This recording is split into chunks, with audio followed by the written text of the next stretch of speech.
In the United States, we have a history of having a really strong work ethic. People here work really hard, even compared to other Western industrialized countries. In the United States, about 86% of males and 67% of females who are working work more than 40 hours a week. Despite all the hours that people are working, and despite the low unemployment rate that we have right now in the U.S., many Americans are feeling left behind. They're underemployed, so they're not earning enough money to pay for their basic needs. And then others who do earn enough money to meet those needs and have decent, livable wages, they don't like what they do. They dread going to work in the morning. This is even more true for people who have disabilities, people who have limited English language skills, and people who have financial barriers or other kinds of barriers. There have been movements to raise the wages of our workers.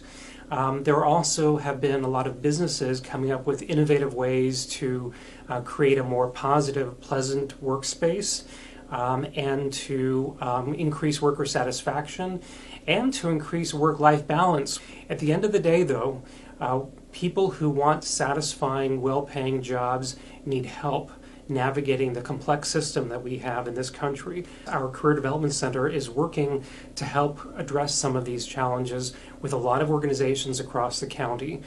We work with area employers and we work with job seekers. Right now we're working on a collaboration with the Carnegie Library System of Pittsburgh called Work Launch to specifically connect job seekers with employers. We have career fairs, we have one-on-one career counseling, we have workshops for job seekers so that someone who's going out into the workforce is the most competitive candidate possible for that particular position. Employment challenges are complex, but there is help out there that's available, and we'd like to assist anyone who's interested in receiving that kind of help.